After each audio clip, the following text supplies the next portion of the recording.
Okay, good afternoon everyone. I hope you are all doing well. প্রায় দীর্ঘদিন পর আমরা আরো একটি নতুন ক্লাস নিয়ে আজকে হাজির হয়েছি এবং আজকে যে টপিকটি পড়বো এটা একটু লিটল বিট অফ কমপ্লেক্স বা কঠিন বলতে পারি আমাদের রাষ্ট্রবিজ্ঞানের স্টুডেন্টদের ক্ষেত্রে, বাট এই টপিকটি শুধু রাষ্ট্রবিজ্ঞান বলে নয়, সোসিওলজি বা কম্পারেটিভ পলিটিক্স, পলিটিক্যাল সোসিওলজি স্টাডিতেও কিন্তু অত্যন্ত গুরুত্বপূর্ণ। আমরা এই ক্লাসটি মূলত বাংলা ভাষায় রবার্ট মার্টনের যে আইডিয়াস গুলো রয়েছে সেগুলোকেই আলোচনা করার চেষ্টা করব, অত্যন্ত সংক্ষিপ্তভাবে, কিন্তু যাতে আমরা বিষয়টিকে বুঝতে পারি। কাজেই সময় নষ্ট না করে আমাদের মূল যে আলোচনা সেটাতে আমরা চলে যাই। প্রথমত আমরা প্রত্যেকেই জানি যে মডার্ন সোসিওলজি বা আধুনিক সমাজতত্ত্বে 20th সেঞ্চুরিতে রবার্ট মার্টন একজন ইনফ্লুয়েন্সিয়াল তাত্ত্বিক। তিনি এমিল দুরখাইম ও ট্যালকট পার্সনের যে আইডিয়া, বিশেষ করে দুরখাইমের যে অ্যানোমি সংক্রান্ত চিন্তাভাবনা, ট্যালকট পার্সনের যে ফাংশনালিজম সম্পর্কিত আলোচনা, সেগুলোর দ্বারা রবার্টকে মার্টন প্রভাবিত হন এবং আধুনিক ফাংশনালিজম উপস্থাপন করেন। দুরখাইমের অ্যানোমি তত্ত্বকে তিনি ডেভেলপ করে স্ট্রেন থিওরি আমাদের সামনে হাজির করেছিলেন। মূলত আজকের এই ক্লাসটির আলোচনার শেষে আমরা রবার্টকে মার্টনের ফাংশনালিজম বা একটা সমাজে বিভিন্ন ইনস্টিটিউশনগুলোর যে তিনটে ইম্পর্টেন্ট ফাংশন রয়েছে, ম্যানিফেস্ট, ল্যাটেন্ট এবং ডিসফাংশন, সেগুলো সম্পর্কে জানতে পারবো। মিডিল রেঞ্জ থিওরি কি, স্ট্রেন থিওরি কি জিনিস, এবং মানুষ যখন স্ট্রেন বা পীড়নের শিকার হয় সে কি কি করতে পারে, সেই 5 মোডস অফ অ্যাডাপশন, এবং বিজ্ঞানীরা যে 4টি নিয়ম মেনে চলার কথা মার্টন ইন্ট্রোডিউসড করেছিলেন, সেই বিখ্যাত কুডোস নমও কিন্তু আজকে আমরা এই আলোচনাতে দেখব। নেক্সট যে slide, this slide focus on major works of Robert K মার্টন।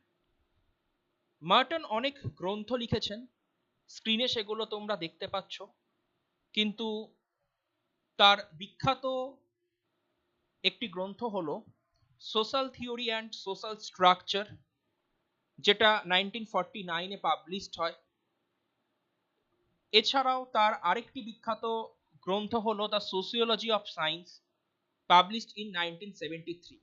আমরা যে ফাংশনালিজম কনসেপ্টটা আলোচনা করব, মিডল রেঞ্জ থিওরি সম্পর্কে আলোচনা করব, মূলত social theory and social structure গ্রন্থে এই বিষয়গুলোর কিন্তু উল্লেখ রয়েছে। আবার আমরা যে কুডোস নর্মস, CUDOS, সেটা সম্পর্কেও আমরা দেখতে পাই যে 1942-তে দ্য নরম্যাটিভ স্ট্রাকচার অফ সায়েন্স, এই আর্টিকেলটাতেও কিন্তু আমরা এই কুডোস নর্মসের উল্লেখ কিন্তু পেয়েছিলাম। তো সময় নষ্ট না করে আমরা সরাসরি তার আইডিয়াগুলোকে দেখি। প্রথমত আমরা দেখতে পাই যে সমাজবিজ্ঞানে ফাংশনালিজম কনসেপ্টটাকে জনপ্রিয় করেছিলেন ট্যালকট পার্সন। পরবর্তীকালে ট্যালকট পার্সনের যে ফাংশনালিজম আইডিয়াটাকে একটা মডার্ন আপডেটেড রূপ প্রোভাইড করছেন রবার্টকে মার্টন, এবং আমরা দেখতে পাই যে রাষ্ট্রবিজ্ঞানে এই স্ট্রাকচারাল ফাংশনালিজমকে অ্যালমন্ড অ্যান্ড পাওয়েল কিন্তু অ্যাপ্লাই করছে। ফাংশনালিজম সম্পর্কে রবার্টকে মার্টন বলছেন যে আমাদের এই সোসাইটি বা আমাদের এই সমাজে অনেক ইনস্টিটিউশন, প্রতিষ্ঠান, রুলস, রেগুলেশন, নর্মস কিন্তু রয়েছে। সবসময় যে প্রত্যেকটা রুলস বা প্রত্যেকটা ইনস্টিটিউশন ভালো কাজ করে তা নয়, অনেক সময় ইনস্টিটিউশনের দ্বারা খারাপ কাজও সংগঠিত হতে পারে। এটাকেই রবার্টকে মার্টন ফাংশনালিজম বলে চিহ্নিতকরণ করলেন। অর্থাৎ রবার্টকে মার্টনের মতে every social institution can have positive or negative effects on society. একটা প্রতিষ্ঠান যে সবসময় সমাজে ভালো করবে তা নয়, অনেক সময় একটা প্রতিষ্ঠান সমাজের ক্ষতিও করতে পারে। এক্ষেত্রে রবার্ট কে মার্টন তার ফাংশনালিজম আলোচনায় বলছেন যে প্রতিষ্ঠানগুলোর তিনটে ফাংশন রয়েছে একটা সমাজে।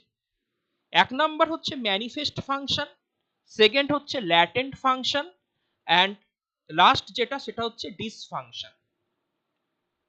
একটা এক্সাম্পল দিই তাহলে বুঝতে পারবে। ধরো স্কুল, স্কুল একটা সমাজে অবস্থিত ইনস্টিটিউশন। স্কুলে আমরা কেন যাই? জ্ঞান আহরণের জন্য, জীবনে প্রতিষ্ঠিত হওয়ার জন্য। তাহলে স্কুলের এগুলো হচ্ছে ম্যানিফেস্ট ফাংশন বা এক্সপেক্টেড ফাংশন। স্কুল নামক প্রতিষ্ঠানের এগুলো ন্যাচারাল কাজ বলে আমরা চিহ্নিতকরণ কিন্তু করতে পারি। কিন্তু আমরা যখন স্কুলে যাই, আমাদের স্কুলে পড়াশোনার সাথে সাথে আমাদের মধ্যে কিন্তু বিভিন্ন এক্সট্রা কারিকুলার অ্যাক্টিভিটিসও ডেভেলপ হয়, আমাদের বিভিন্ন ফ্রেন্ডশিপ বিল্ডিং হয়, এবং আমরা আরো অনেক এক্সট্রা কিছু পড়াশোনার বাইরে গিয়েও শিখতে পারি। হয়তো আর্ট, বা আমরা বলতে পারি সিঙ্গিং, ডান্সিং, বা ছোট ছোট আমরা ফ্রেন্ড সার্কেল তৈরি করি। তার মানে স্কুল থেকে কিছু এক্সট্রা আমরা বেনিফিট পাচ্ছি, যেগুলো হয়তো পাওয়ার কথা ছিল না। এগুলোকে আমরা ল্যাটেন্ট ফাংশন বা আনএক্সপেক্টেড ফাংশন বলতে পারি। এবারে এই স্কুল থেকে অনেক ডিসফাংশনও হতে পারে। যেমন স্কুলে একটা প্রতিযোগিতা হচ্ছে স্টুডেন্টদের সাথে, স্টুডেন্টদের তার মধ্যে কোনো একটা স্টুডেন্ট সে হয়তো আস্তে আস্তে ডিপ্রেশনের শিকার হচ্ছে। সে ভাবছে যে স্কুলে আমি যাব না, কারণ স্কুলে গেলে তার ভালো লাগে না। কিন্তু এটা স্কুলের নর্মাল ফাংশন নয়। তার মানে আমরা ফাংশনালিজম থেকে এতটুক জিনিস বুঝতে পারলাম যে একটা সমাজে একটা প্রতিষ্ঠানের তিনটে কাজ। ন্যাচারাল এক্সপেক্টেড কিছু সে কাজ করেই থাকে, যেটাকে আমরা ম্যানিফেস্ট ফাংশন বলতে পারি। তার নর্মাল ফাংশনের বাইরে যদি কিছু এক্সট্রা কাজ করে তাহলে সেটাকে আমরা প্রতিষ্ঠানের ল্যাটেন্ট ফাংশন বলতে পারি। আর সেই প্রতিষ্ঠান যদি কোনো খারাপ কাজ করতে সহায়তা করে, বা সেই প্রতিষ্ঠানের দ্বারা যদি কোনো খারাপ কাজ পরিচালিত হয়, তখন সেটাকে আমরা ডিসফাংশন বলি। আরেকটা এক্সাম্পল দিই, তাহলে এই ফাংশনালিজম স্লাইডটা অল ক্লিয়ার হয়ে যাবে আমি আশা রাখতে পারি। ধরো সোশ্যাল মিডিয়া আমরা ব্যবহার করছি, এটাও তো একটা সমাজেই ব্যবহার করছি, এটাও তো একটা ফাংশনালিজম। এই যে আমরা সমাজে সোশ্যাল মিডিয়া ইউজ করছি, সোশ্যাল মিডিয়ারও কিন্তু তিনটে function: manifest, latent and dysfunction. আমরা সমাজ যে সামাজিক মাধ্যমগুলো ফেসবুক, ইনস্টাগ্রাম, ইউটিউব এগুলো ব্যবহার করছি বিনোদনের পারপাসে, ইনফরমেশন গ্যাদার করার জন্য, অবসর টাইম বা অবসর সময়টাকে সঠিকভাবে ইউটিলাইজ করার জন্য। এগুলো হচ্ছে আমরা বলতে পারি সোশ্যাল মিডিয়ার ম্যানিফেস্ট ফাংশন। কিন্তু সোশ্যাল মিডিয়া ব্যবহার করতে গিয়ে দেখা গেল হয়তো কারোর সাথে তোমার বন্ধুত্ব তৈরি হচ্ছে। সোশ্যাল মিডিয়া ব্যবহার করার ফলে তুমি নিজে হয়তো সেখানে নিজে ডাইরেক্টলি কোনো ভিডিও পোস্ট করছো, বা নিজে একজন ক্রিয়েটার হয়ে ইনকাম করছো। অর্থাৎ এগুলো সোশ্যাল মিডিয়ার ম্যানিফেস্ট বা এক্সপেক্টেড কাজ নয়, কিন্তু আনএক্সপেক্টেড এই কাজগুলো তুমি পাচ্ছ, এগুলো ল্যাটেন্ট ফাংশন। কিন্তু সোশ্যাল মিডিয়া ব্যবহার করার ফলে মানুষের কি হচ্ছে না, বিভিন্ন ধরনের ইস্যু তৈরি হচ্ছে। তার আই বা চোখ ক্ষতিগ্রস্ত হচ্ছে অতিরিক্ত সোশ্যাল মিডিয়া ব্যবহার করার জন্য, বা সোশ্যাল মিডিয়া ব্যবহার করার জন্য সে একটা আর্টিফিশিয়াল লাইফে বিলং করছে, সে হয়তো পরিবার থেকে দূরে চলে যাচ্ছে। এগুলো আমরা বলতে পারি ডিসফাংশন। এইভাবে আমরা ফাংশনালিজমকে কিন্তু অবশ্যই রিলেট করতে পারি। Okay, moving on to the next slide. এই স্লাইডটাতে আমরা এবারে মিডল রেঞ্জ থিওরি জিনিসটা কি সেটা ব্যাখ্যা করার চেষ্টা করব। রবার্ট কে মার্টন বলছেন যে থিওরি আমরা সবসময় তৈরি করব মাঝারি ধরনের। গ্র্যান্ড থিওরি তৈরি করার দরকার নেই, আবার ন্যারো থিওরি তৈরি করারও দরকার নেই। কারণ গ্র্যান্ড থিওরি একটা পুরো সামগ্রিক সমাজকে ব্যাখ্যা করার চেষ্টা করে, আবার একটা ন্যারো থিওরি একটা সংক্ষিপ্ত বিষয়কে এক্সপ্লেন করার চেষ্টা করে। তাহলে আমরা কি করব, এমন থিওরি তৈরি করব যেটা মিডিল রেঞ্জ প্রকৃতির, খুব বড় নয় খুব ছোটও নয়। মিডিল রেঞ্জ থিওরি তৈরি করলে কি হবে না, বিভিন্ন সোশ্যাল ইস্যু সেগুলোকে আমরা সমাধান করতে পারবো। মিডিল রেঞ্জ থিওরি তৈরি করলে আমরা বিভিন্ন সোশ্যাল ফেনোমেনন গুলোকে এক্সপ্লেনও করতে পারবো। অর্থাৎ what is middle range theory according to Robert K Merton? Robert K Merton বলছেন যে আমরা সবসময় মাঝারি ধরনের তত্ত্ব তৈরি করব সোশ্যাল ফেনোমেননকে এক্সপ্লেন করতে, সোশ্যাল ইস্যুকে সলভ করতে। যেমন তিনি এক্সাম্পল দিয়ে বলেছেন যে ব্রডার থিওরিগুলো কখনোই সামাজিক সমস্যার সমাধান করতে পারে না, আবার অতিরিক্ত ছোট থিওরি দিয়েও সমাজের উন্নয়ন সম্ভব নয়। যেমন উদাহরণ দিতে পারি মিডিল রেঞ্জ থিওরি, যে পভার্টি বা দরিদ্রতা বৃদ্ধি পেলে আমাদের সমাজে অপরাধ কেন বৃদ্ধি পায়। এখানে দরিদ্রতা, অপরাধ এগুলো সোশ্যাল ইস্যু। এই সোশ্যাল ফেনোমেনন গুলোকে এক্সপ্লেন করতে পারি একমাত্র আমরা যদি পার্টিকুলার মিডিল রেঞ্জ থিওরি তৈরি করি। কারণ মিডিল রেঞ্জ থিওরির মাধ্যমে আমরা এই সামাজিক সমস্যাগুলোকে সমাধান করতে পারি। এবং এই যে পভার্টি রিডাকশন, এই যে থিওরিগুলো, এগুলো যে একটা বিশাল ব্রডার থিওরি আবার একদম ন্যারো থিওরি হবে তা নয়। এইভাবে কিন্তু রবার্ট কে মার্টন সবসময় মাঝারি ধরনের তত্ত্ব নির্মাণ, মাঝারি পাল্লার তত্ত্ব নির্মাণকে কিন্তু গুরুত্ব দিয়েছে। এবারে আমরা যেটা দেখার চেষ্টা করব স্ট্রেন থিওরি। স্ট্রেন কথাটার মানে তো আমরা সবাই জানি যে পীড়ন। এবং এই স্ট্রেন থিওরি কিন্তু সোশ্যাল মুভমেন্ট বা সামাজিক আন্দোলনেরও একটা ইম্পর্টেন্ট কিন্তু থিওরি বলে আমরা চিহ্নিতকরণ করে থাকি। এই স্ট্রেন থিওরির কনসেপ্টটা রবার্ট কে মার্টন কিন্তু এমিল দুরখাইমের কাছ থেকে নিয়েছে। যদিও দুরখাইম স্ট্রেন কথাটি ইউজ করেননি, দুরখাইম যে শব্দটি ব্যবহার করেছিলেন সে শব্দটি হচ্ছে অ্যানোমি, বা বাংলাতে আমরা বলতে পারি বিচ্ছিন্নতা। অ্যানোমি জিনিসটা কি?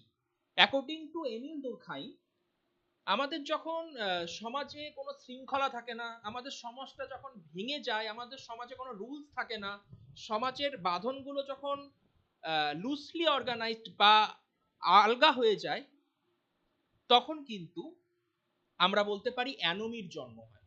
একটা এক্সাম্পল দিই তাহলে বুঝতে পারবে এমিল দুরখাইমের অ্যানোমি কি ধরনের কনসেপ্ট অ্যাকচুয়ালি। ধরো আমরা দেখি যে ফুটবল যখন খেলা হয় তাতে কিছু রুলস থাকে, রেফারি থাকে, গোলকিপার থাকে, খেলার নির্দিষ্ট সময় থাকে। এখন যদি হঠাৎ করে বলা হয় যে ফুটবল খেলাতে কোনো রুলস রেগুলেশন থাকবে না, তাহলে কি হবে? ফুটবলের মাঠের মধ্যে একটা ক্যাওয়াস তৈরি হবে, সেখানে কোনো শৃঙ্খলা থাকবে না। অ্যানোমি হচ্ছে এরকম একটা সিচুয়েশন। রাস্তায় আমরা দেখতে পাই যে ট্রাফিক সিগন্যাল থাকে, ট্রাফিক সিগন্যাল যদি বন্ধ করে দেওয়া হয়, মানুষকে যদি বলা হয় যে যে যার মতন যাতায়াত করবে, তাহলেও এক ধরনের অ্যানোমি তৈরি হবে। এবং এমিল দুরখাইম তো এই অ্যানোমির মাধ্যমে যে সুইসাইড থিওরি সেটাকেও ব্যাখ্যা করেছিলেন। বাট এমিল দুরখাইমের এই অ্যানোমি থিওরিটাকেই আপডেট করে রবার্ট কে মার্টন স্ট্রেন থিওরি কিন্তু ইন্ট্রোডিউসড করলেন। তিনি বলছেন, রবার্ট কে মার্টন বলছেন যে আমাদের সোসাইটিতে প্রত্যেকেরই কিছু গোল থাকে, এবং সেই গোলটাকে আমরা অ্যাচিভ করার জন্য কিছু মিনস বা কিছু পন্থা অনুসরণ করি। যেমন ধরো আমাদের প্রত্যেকের জীবনের গোল হচ্ছে এস্টাবলিশড বা প্রতিষ্ঠিত হওয়া। আর সমাজে প্রতিষ্ঠিত হতে গেলে আমরা মনে করি যে কি ধরনের মিনস বা কি ধরনের আমরা পন্থা অনুসরণ করব। যে সমাজে প্রতিষ্ঠিত হতে গেলে আমাকে চাকরি বাকরি, ব্যবসা বাণিজ্য করতে হবে, বা এক কথায় টাকা ইনকাম ও খ্যাতি অর্জন করতে হবে, তবেই আমি সমাজে এস্টাবলিশড হতে পারবো। তাহলে আমাদের জীবনের লক্ষ্য হচ্ছে প্রতিষ্ঠিত হওয়া, তার পদ্ধতি হচ্ছে ইনকাম করা, খ্যাতি সুনাম অর্জন করা। এবারে যখন আমার এই জীবনের লক্ষ্যটা পূরণ করতে গিয়ে বিভিন্ন ধরনের বাধা আসে, বা আমি যখন এই মিনস গুলো পাবো না, দেখা গেল আমি পড়াশোনা করে প্রতিষ্ঠিত হতে চাই কিন্তু পড়াশোনার পরিবেশ নেই, আমার কাছে সেই আর্থিক সামর্থ্যটা নেই, অর্থাৎ আমার কাছে মিনসটা নেই, তখন আমার গোলটা পূরণ হবে না। তখনই কিন্তু স্ট্রেন বা তখনই কিন্তু পীড়নের জন্ম হয়। অর্থাৎ গোল অ্যাচিভ করার ক্ষেত্রে যখন কিছু বাধা আসবে, বা আমি যখন সঠিক মিনস পাবো না, তখনই কিন্তু স্ট্রেনের জন্ম হবে, তখন আমাদের বিহেভিয়ারে কিন্তু চেঞ্জ হবে। এবং এই স্ট্রেনের ফলে আমরা কি করতে পারি, পাঁচটা ওয়ে রয়েছে। যখন আমরা এরকম পীড়ন বা স্ট্রেনের সম্মুখীন হই, তখন আমরা পরিবেশের সাথে নিজেকে খাপ খাইয়ে নিতে পারি। এই স্ট্রেন থিওরি থেকেই 5 মোডস অফ অ্যাডাপশনের কনসেপ্ট আসছে। অর্থাৎ এই যে একটু আগের স্লাইডে আমরা দেখলাম যে society set shared goals for its members such as wealth and success, but does not give everyone equal access to the legitimate legal means of achieving them. প্রত্যেকের জীবনের লক্ষ্য রয়েছে, কিন্তু আমি লক্ষ্যটা পূরণ করতে পারছি না, আমার মধ্যে স্ট্রেন আসবে। এরকম অবস্থাতে 5 ধরনের অ্যাডাপশন বা 5 ধরনের পরিস্থিতি তৈরি হতে পারে। সেটাকে আমরা এই স্লাইডে ছবিটার মাধ্যমে একটু এক্সপ্লেন করার চেষ্টা করব। এই স্ট্রেন থিওরিতে এই 5 মোডস অফ অ্যাডাপশন জিনিসটা কি? 1 নম্বর কনফর্মিটি হতে পারে। কনফর্মিটি মানে কি? আমার জীবনের একটা লক্ষ্য রয়েছে, আমি পদ্ধতি বা মিনস গুলো ফলো করে আমি সেই গোলটাকে অ্যাচিভ করলাম, এটাকে আমরা বলতে পারি কনফর্মিটি। ধরো আমার জীবনের লক্ষ্য ভালো পড়াশোনা করে প্রতিষ্ঠিত হওয়া, প্রতিষ্ঠিত হওয়াটা আমার গোল, পড়াশোনাটা আমার মিনস। আমি পড়াশোনা করে চাকরি পেয়ে প্রতিষ্ঠিত হলাম, তাহলে আমি আমার গোলটা অ্যাচিভ করলাম এবং আমার মিনস গুলো ঠিকঠাক ছিল, সেটাকে আমরা বলতে পারি কনফর্মিটি। সেকেন্ড আরেক ধরনের অ্যাডাপশন হতে পারে ইনোভেশন। আমার জীবনের গোল হচ্ছে প্রতিষ্ঠিত হওয়া, খ্যাতি অর্জন করা, ইনকাম করা, কিন্তু আমার কাছে পড়াশোনার সুযোগ নেই, আমার কাছে টাকা পয়সা ছিল না বলে আমি পড়তে পারিনি, তাই আমি 2 নম্বরই পন্থা বা আনইথিক্যাল ওয়েতে বা অসৎ উপায়ে আমি চুরি ডাকাতির মাধ্যমে টাকা ইনকাম করে প্রতিষ্ঠিত হচ্ছি। সেটাকে আমরা ইনোভেশন অ্যাডাপশন বলতে পারি অ্যাকর্ডিং টু রবার্ট কে মার্টন। অর্থাৎ এখানে আমি লক্ষ্যটাকে পূরণ করছি, কিন্তু আমার মিনস গুলো সঠিক নয়। 3 নম্বর অ্যাডাপশন হচ্ছে রিচুয়ালিজম। রিচুয়ালিজম মিনস বিভিন্ন কারণে আমি আমার লক্ষ্যটাকে ছোট করে নিয়েছি, কিন্তু আমি পদ্ধতিগুলো লিগাল লেজিটিমাইজড পদ্ধতি অনুসরণ করছি। হয়তো আমার জীবনের লক্ষ্য ছিল প্রতিষ্ঠিত হওয়া, কিন্তু আমি পরিস্থিতির জন্য মনে করলাম যে না, আমার একটা গ্রুপ সি গ্রুপ বির চাকরি হলেই হবে।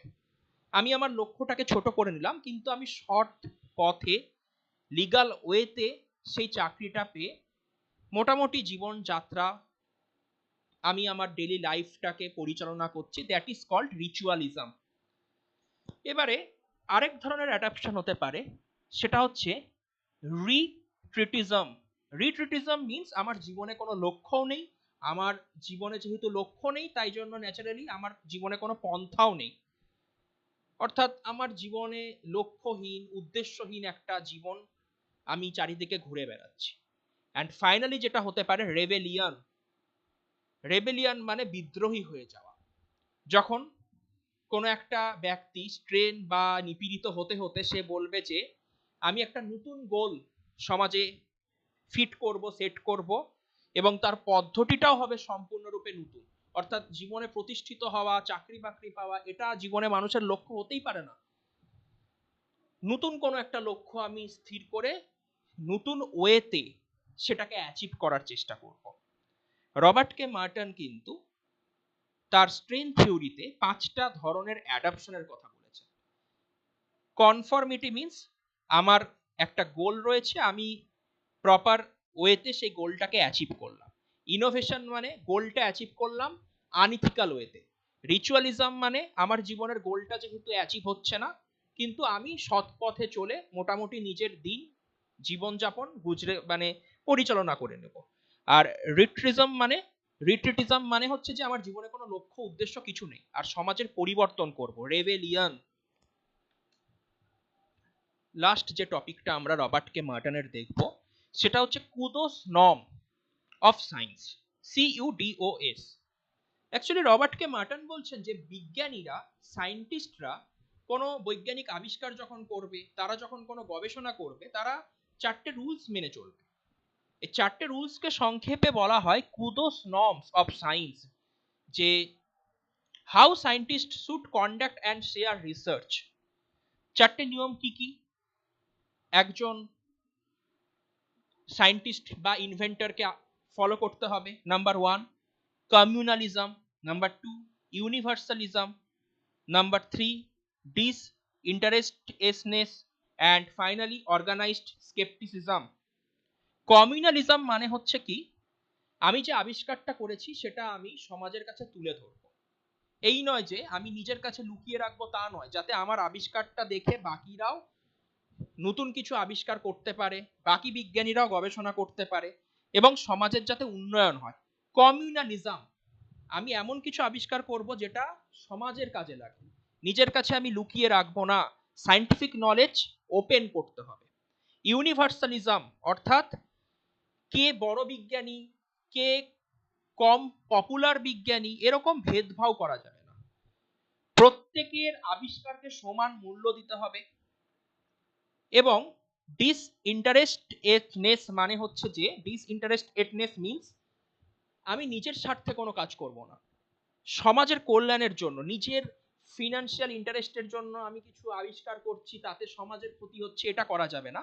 অ্যান্ড অর্গানাইজড স্কেপটিসিজম মিন্স আমি যে আবিষ্কারটা করব সেটা যেন সবার কাছে প্রমাণ করতে পারি যে হ্যাঁ আমার আবিষ্কারটা সঠিক।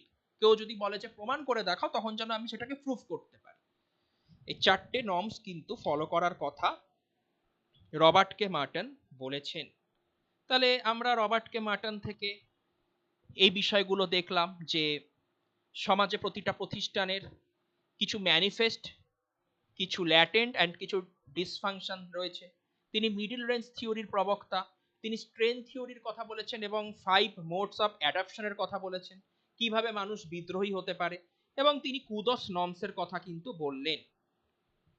তো এটাই ছিল আমাদের আলোচনা।